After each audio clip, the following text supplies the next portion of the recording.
Good evening ma'am. Good evening to all. Myself Sunil Meena. जैसे madam ने बताया कि मानवाधिकार आयोग की स्थापना 1993 में prevention of human rights act के प्रावधान में हुई थी। और पेरिस प्रिंसिपल्स के प्रावधानों को पालन करने के लिए गवर्नमेंट ऑफ इंडिया ने ह्यूमन राइट्स की स्थापना की थी। और तभी से कमीशन जो है मानवाधिकारों को लेके काफ़ी एक्टिवली रोल प्ले कर रहा है सोसाइटी के अंदर। और ख़ास तौर पे जेल और कैदियों के जो मानवाधिकार हैं उनके लिए भी कमीशन लगातार काम कर रहा है, प्रोएक्टिवली काम कर रहा है। मैडम ने जैसा बताया कि 300 से ज़्यादा कैदियों को रिहाई मिली है कमीशन के प्रोएक्टिव अप्रोच के साथ में। और कमीशन जो है जेल में जो हमारा जो मैकेनिज्म है वो है जेल से कंप्लेन बेस्ड सिस्टम है, या फिर कमीशन को कहीं से सुओमोटो कॉग्निजेंस ले सकते हैं। कंप्लेन अगर किसी जेल या किसी स्पेसिफिक पर्सन की या प्रिजनर की होती है उसके ऊपर कमीशन कॉग्निजेंस ले सकता है। अदरवाइज थर्ड पर्सन भी अगर किसी स्पेसिफिक जेल के बारे में या किसी प्रिजनर के बारे में कोई कंप्लेन करता है तो कमीशन उसका कॉग्निजेंस ले सकता है। कमीशन एक बार कॉग्निजेंस लेने के बाद अपनी टीम डिप्यूट कर सकता है। नॉर्मली कमीशन का जो इनिशियल प्रोसेस है वो कंसर्न जेल अथॉरिटी से रिपोर्ट कॉल की जाती है जो संबंधित कंप्लेन है उसके बारे में। और उससे सेटिस्फाई अगर कमीशन नहीं होता है तो उसके बाद हमारे यहाँ पे स्पेशल रपोर्टियर्स हैं जो एरिया वाइज डिवाइडेड हैं। हर एक स्टेट के लिए स्पेशल रपोर्टियर्स जो काफ़ी सीनियर रैंक के रिटायर्ड ब्यूरोक्रेट्स होते हैं या समाज में जो काफ़ी प्रभुत्वशाली व्यक्तित्व होते हैं उनको स्पेशल रिपोर्टियर्स कमीशन बनाता है, उनको नियुक्त करता है जेल विजिट करने के लिए और कंप्लेन को रिड्रेस करने के लिए।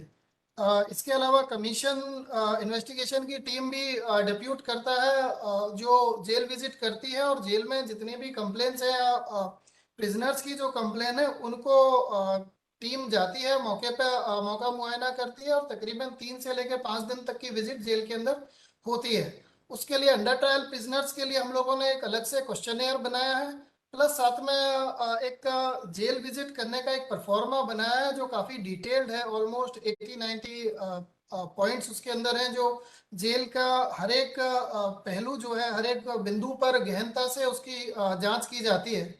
और ख़ास तौर पे जब टीम जाती है तो वो स्पेशल इंस्ट्रक्शन यही होता है कि अंडर ट्रायल प्रिजनर्स जिनके बारे में 436 सीआरपीसी का जो प्राविधान है, जो सुप्रीम कोर्ट भी लगातार जिसके ऊपर निर्देश जारी कर रहा है, आदेश जारी कर रहा है। और उसके अलावा जो अभी जो अर्नेस्ट कुमार का जजमेंट आया है माननीय उच्चतम न्यायालय का, जिसमें 7 साल से कम में अगर जिन केसेस में सजा है उसमें गिरफ्तारी को किसी स्तर पे यह किया है कि गिरफ्तार करना जरूरी नहीं है अगर किसी कारण से जरूरी ना हो। मगर जो विजिट होती है जो इन्वेस्टिगेशन डिवीजन की, इसके अलावा कमीशन खुद भी सिंगल मेंबर या फुल कमीशन भी कई बार जेल विजिट को जाता है जब कंप्लेंट्स स्पेसिफिक होती है।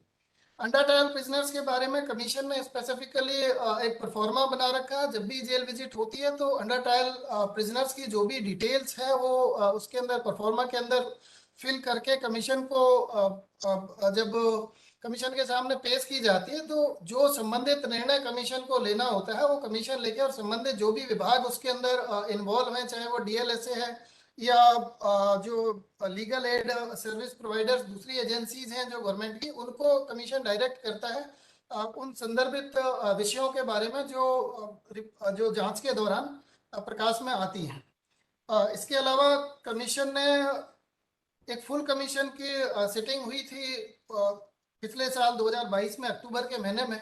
और कमीशन ने एक डिटेल्ड गाइडलाइन उसके बारे में जारी की और कई सारे इनिशिएटिव कमीशन ने लिए हैं, स्पेशली जो सेक्शन 436 है सीआरपीसी अंडर ट्रायल प्रिजनर्स के बारे में। उसमें कमीशन ने जिसको हाईलाइट किया वो था तो हमारा model jail model prison manual 2016 है।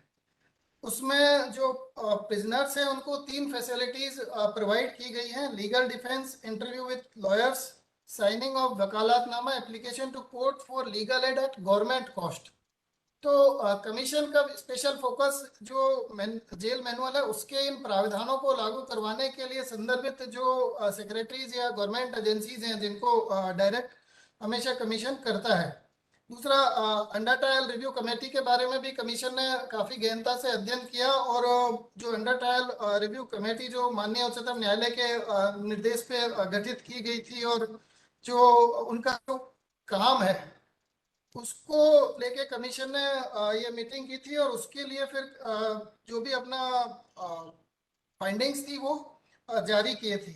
नालसा को भी माननीय उच्चतम न्यायालय ने एक एसओपी बनाने के लिए कहा था अंडर ट्रायल प्रिजनर्स के बारे में। वो भी इस जो मीटिंग हुई थी फुल कमीशन की उसका हिस्सा था, और उसके भी स्टडीज फुल कमीशन के जो हमारा सिटिंग थी उसके अंदर स्टडी की गई थी।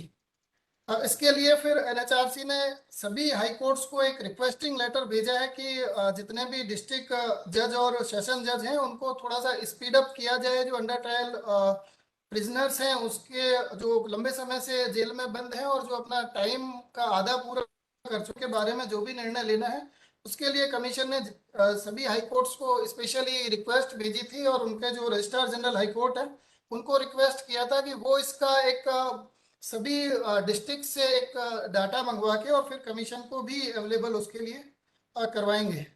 इसके अलावा जो उच्चतम न्यायालय ने निर्देश जो अलग अलग जजमेंट्स में दिए हैं उनके लिए भी उसको फिर समराइज किया गया, और समराइज करने के बाद जितने हमारे सुप्रीम कोर्ट की गाइडलाइंस हैं और जो माननीय उच्च न्यायालयों के जो निर्देश हैं उनको लेकर जितने हमारे जो chief secretaries of state governments है उनको कमीशन ने डायरेक्शन जारी किए हैं, और स्पेसिफिक ये ऑलमोस्ट 8-9 पॉइंट डायरेक्शंस हैं to submit the report on aforesaid subject like 436 A CRPC, to submit statements of prisoners presently languishing in jail in 151, especially 151, 107, 116 CRPC।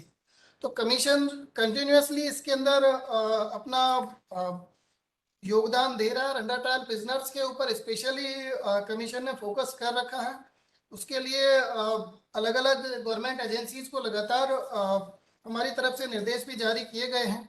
इसके अलावा कमीशन का जो टोल फ्री नंबर और जो कंप्लेन सिस्टम है, कोई भी अंडर ट्रायल प्रिजनर अगर किसी भी चीज में उन्हें लगता है कि उसके मानवाधिकारों का हनन हो रहा है या उसका ड्यू जो उसको मिलना चाहिए, या कोई एनजीओ जिस कंप्लेन के लिए जरूरी नहीं है कि वो व्यक्ति खुद कंप्लेन करे जो विक्टिम है, उसके बिहाफ पे उसके परिजन भी कर सकते हैं, कोई एनजीओ थर्ड पर्सन भी कंप्लेन कर सकता है। जो कमीशन की वेबसाइट है उस पर जाके सारे लिंक अवेलेबल है जहाँ पर कंप्लेन दर्ज करा सकते हैं, और कमीशन उसके अंदर फिर अपनी टीम भेजकर या स्पेशल रिपोर्टर या स्पेशल मॉनिटर को भेज के उस की जांच करवाएंगे, और जांच करवाने के बाद जो भी डायरेक्शन जिस एजेंसी को गवर्नमेंट एजेंसी को देना होता है उसको कमीशन जारी करता है। Thank you.